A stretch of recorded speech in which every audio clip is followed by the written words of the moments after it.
ઉપદેશ આપે. ઉપદેશ આપે એટલે શું કે તમારે આવું કરવું, આમ ઓર્ડર રૂપે ના હોય પણ એને એ તો હોય જ કે તારે આમ કરવું જોઈએ, તારે આમ ના કરવું જોઈએ, તો આમ આ સાચું કરે છે, આ ખોટું કરે છે, આવું બધું ડિસ્ક્રિમિનેટ કરતા જ જાય 1 to 1. અને ઉપદેશ કયો છે.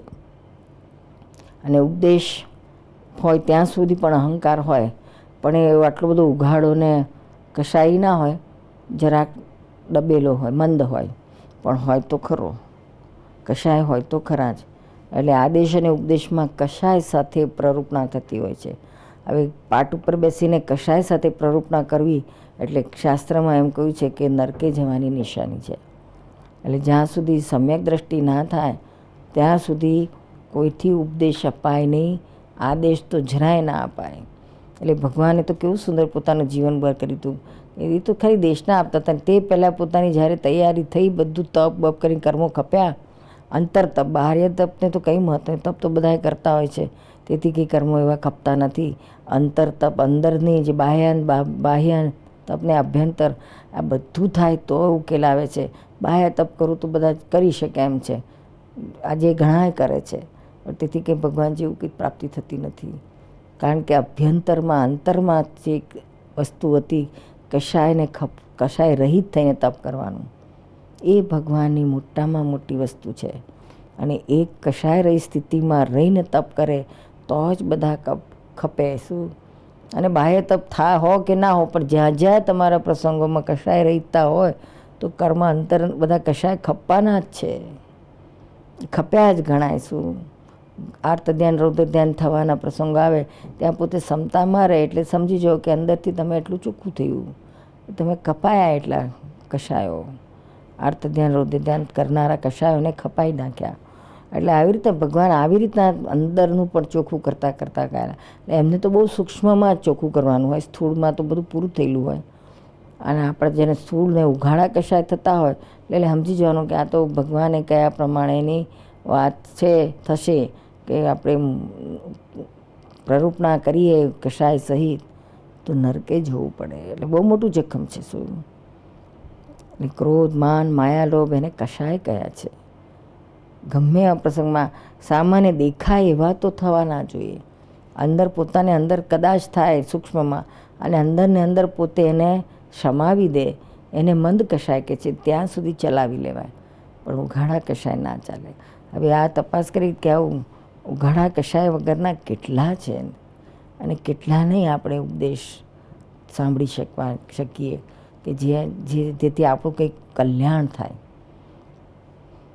એટલે આવી રીતના દેશના, અને ત્રીજું પગથિયું આવે છે દેશના, કે જ્યાં આગળ બિલકુલ અહંકાર ના હોય, ઝીરો, કશાય પણ કમ્પ્લીટ ખલાસ થઈ ગયા, ઉઘાડા અનંતાનું બંધી ગયા હોય, પ્રત્યાખીને અપ્રત્યાખીને સ્વંજલન પણ ગયા હોય, એને દેશના કહેવાય છે.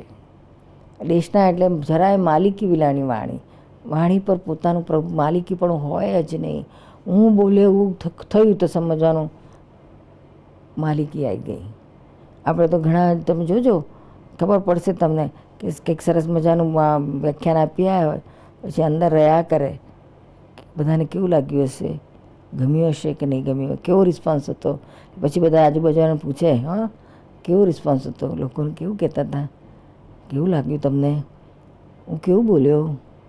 એ બધું માલિકીવાળી વાણી થઈ કહેવાય. એવું ના હોવું જોઈએ. એ માલિકીવાની વાણી એમાં પોઈઝન પડેલું જ કહેવાય, અહંકારનું, હું પણાનું. બોલનાર આપણે છીએ જ નહીં, ટેપ રેકર્ડ બોલે છે. તો આપણે બોલતા હોય તો બધું સરસ સરસ જ બોલીને, કોઈ ખરાબ લાગે, દુઃખ થાય બોલીએ જ નહીં. આપણા હાથમાં સત્તા હોય તો આ તો રેકર્ડ બોલે છે. આપણે બધાને અનુભવ છે. આપણે ધારો કે કોઈકની જોડે આ બનતું ના હોય ને વારે ક્લેશ થતા, અને દિવાળીના દિવસે આપણે એને મળવા જવાનું હોય તો આપણે લાખની અંદર હેન્ડલ મારીને જઈએ કે આપણે એને જઈએ છીએ તો ખરા. અથવા પર્યુષણમાં આપણે એને મિચ્છામી દુક્કડમ કરવા જઈએ છીએ એવું નક્કી કરીને ગયા હોય, પણ આપણે એના માટે ભાવ નથી બગાડો, મોડેથી એને જરાય કંઈ માકું બોલાય એવું બોલવું જ નથી.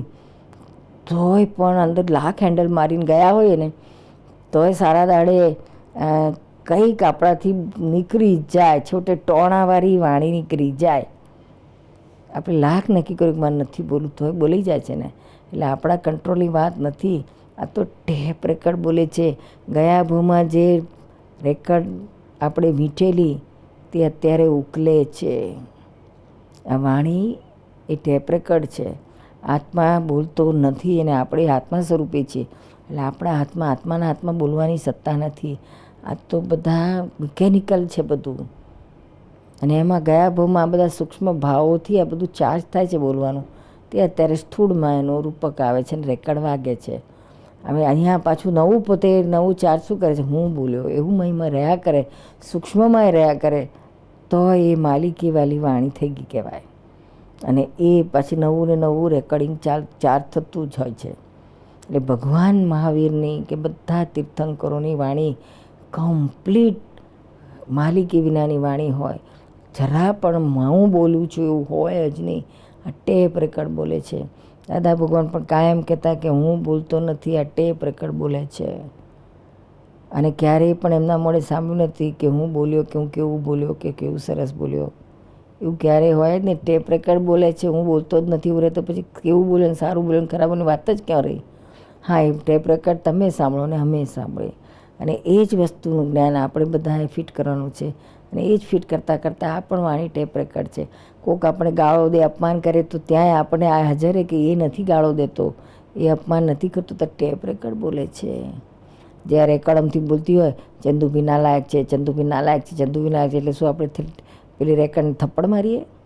ત્યાં તો આપણે કેવા સમજી જઈએ છીએ કે તો રેકર્ડ બોલે છે એને શું મારા એનો અર્થ. એટલે આપણે સાંભળી લઈએ છીએ. એવી રીતના આ જે કોઈ સામે આપણે ગાળ આપે ત્યારે સમજી જવાનું કે આ એ તો આત્મા સ્વરૂપે છે, એ નથી બોલતો, આ તો ટેપ રેકર્ડ બોલે છે. અને રેકર્ડ બોલે એટલે એને આપણે એને શું કરી શકવાનું છે? આ રેકર્ડ બોલે તો ત્યાં આપણે કેવો ભાવ બગાડતો નથી. એવી રીતના અહીંયા ભાવ બગાડવાની જરૂર નથી. ખરેખર તો બધી રેકર્ડો જ છે. એટલે આપણે સાસુ કશું બોલી જાય કે સસરા બોલી જાય કે નણંદ બોલી જાય, હસબન્ડ કોઈ ના હોય તો છોટા હસબન્ડ તો બોલ્યા વગર રહે જ નહીં, અક્કલ વગરની છે, તું સમજતી નહીં. તો હસબન્ડને વાઈફે કંઈ સંભળાય વગર ના રહે. છોકરાઓ આડું તેડું બોલે, આપણને કાન આપણા ફાટી જાય, તૂટી જાય કાનનો પડદો, એવા અપશબ્દો બોલી જાય, કાળજે ઘા વાગે એવા શબ્દો બોલી જાય. ત્યારે આપણે સહન કરવાનું મુશ્કેલ પડે.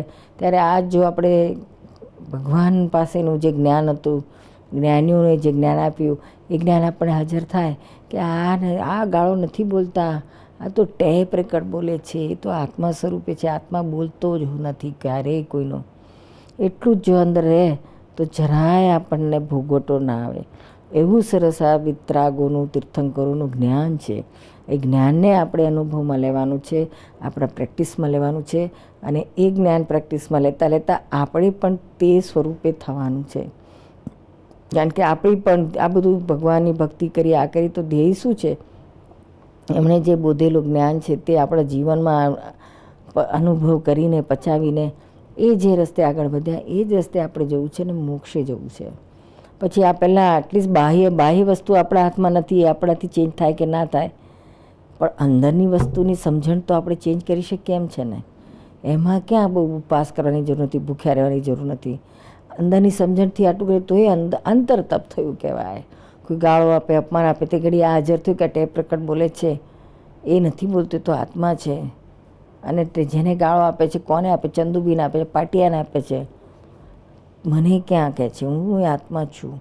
આવું જો હાજર રહે તો એ અંદર જે પેલું અપમાન કરે, ગાળો આપે, ત્યારે જે અંદર કશાય ઊભા થવાની તૈયારી થતી હોય ત્યાં જ સામું જ્ઞાન હાજર થાય તો પેલા કશાયો ઓટોમેટિક બેસી જાય છે, ઉડી જાય છે, ખલાસ થાય છે. અને મેં ક્ષમતા રહે છે, શાંતિ રહે છે, આપણું પીસ ડિસ્ટર્બ થતું નથી. અને એ નવું કર્મ ચાર્જ નથી થતું. કશાયથી કર્મ ચાર્જ થાય છે. ક્રોધ, માન, માયા, લોભ, રાગ, દ્વેષ અને કશાય કયા છે. મુખ્ય 4 કશાય છે: ક્રોધ, માન, માયા, લોભ. એ કશાય હોય ત્યાં કર્મ ચાર્જ થાય છે. એ ના હોય તો કર્મ નથી ચાર્જ થતું. પછી એ તો બધું આવેલું નીકળી જતું રહે છે અને ડિસ્ચાર્જ થઈ જાય છે કહ્યું છે. એટલે આવી રીતના ટેપ રેકર્ડ બોલે છે. ભગવાનની દેશના એ ટેપ રેકર્ડ હતી.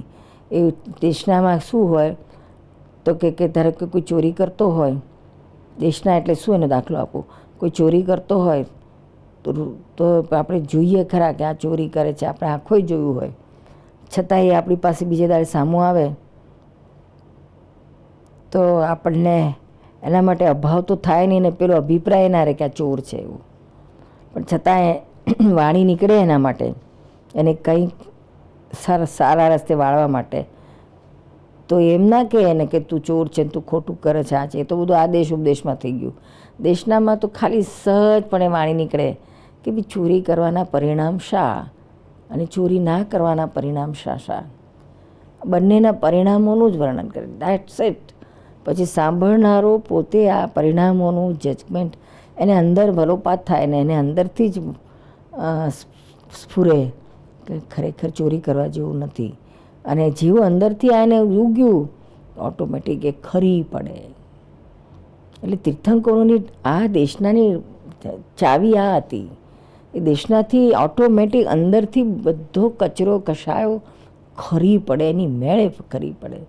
અમે અમારા જીવનમાં દાદા ભગવાનનું આ જ જોયું છે. એમની સાથે 20 વર્ષ રાત દિવસ સેવામાં રહ્યા. એ 20 વર્ષનું આ એક ઓબ્ઝર્વેશન છે કે એમણે ક્યારેય કોઈને એવું નથી કહ્યું કે તું આ ખોટું કરીશ, ના કરીશ, કાલથી બંધ કરી દે, આવું નહીં કરવાનું. ક્યારેય ના કહ્યું. અમારી ભૂલો તો કેટલી બધી થતી હોય, ના થાય, પણ એવું ના કે તું આ ભૂલ કરે છે, ખોટું કરે છે, આવું ને બંધ કરી દે, નહીં ચાલે આવું. નેવર. એક તો બોલે જ નહીં. એમનો સિદ્ધાંત હતો જ્યાં સુધી તમને તમારી ભૂલ દેખાતી હોય ત્યાં સુધી એ ભૂલ કોઈ આપણે કાઢવાનો અર્થ જ નથી.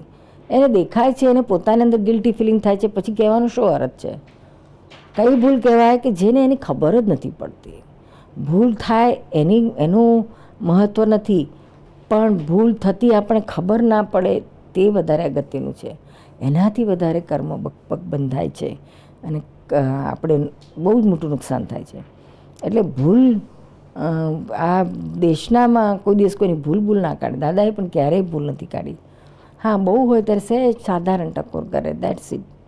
અને તે પણ આમ સહજ રીતે કહે, જરાય ભાવ એમના મુખના રેખા બદલાયા વગર સહેજાસેજ નીકળી જાય. અને આપણને ત્યારે સહેજાસેજ નીકળે તે અંદર બહુ હલવાઈ નાખે, વલોપાત કરાવી નાખે કે આવું આપણાથી થઈ ગયું, ખોટું થયું, આવું ના આવવું જોઈએ. અને આપણે જ પછી એની પાછળ પડીને એ ભૂલમાંથી નીકળી જઈએ, છૂટી જઈએ. એવું આ જ્ઞાનીઓની આવી ટેકનિક હોય છે. ક્યારેય કોઈને ભૂલ ના કાઢે, કોઈને દોષિત ના દેખે અને નિરંતર એને આત્મા સ્વરૂપે જ દેખે. અને જે કંઈ વાણી નીકળે એ વાણી રેકર્ડની જેમ નીકળતી હોય છે.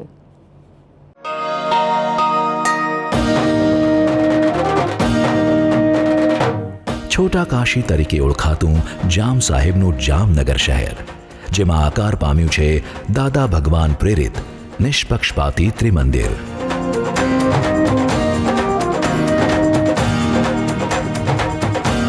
શહેરના રહેવાસીઓ ઉપરાંત બહારથી આવતા મુસાફરો પણ આ ત્રિમંદિરના દર્શન કરી ભાવ વિભોર થઈ જાય છે. હિન્દુસ્તાનના મુખ્ય 3 ધર્મોનો સમન્વય આ ત્રિમંદિરમાં જોવા મળે છે.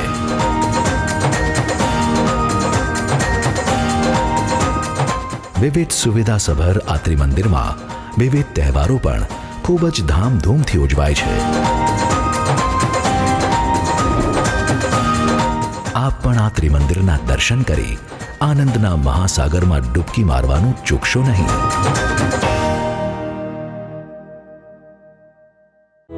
સાંભળ વાત કરું એક ડાપણની, ચાલને દોસ્તી કરી લઈએ દર્પણની, પછી ફરિયાદ નહીં રહેશે કોઈ પણની. ચાલ લઈએ એકાદ સેલ્ફી સમજણની, ચાલ લઈએ એકાદ સેલ્ફી સમજણની, સેલ્ફી સમજણની, સેલ્ફી સમજણની, સેલ્ફી સમજણની. It's Dada Bhagwan Foundation presentation. Trimandir Sankul, Adalaj, District Gandhinagar, Gujarat. Phone 9327 010101.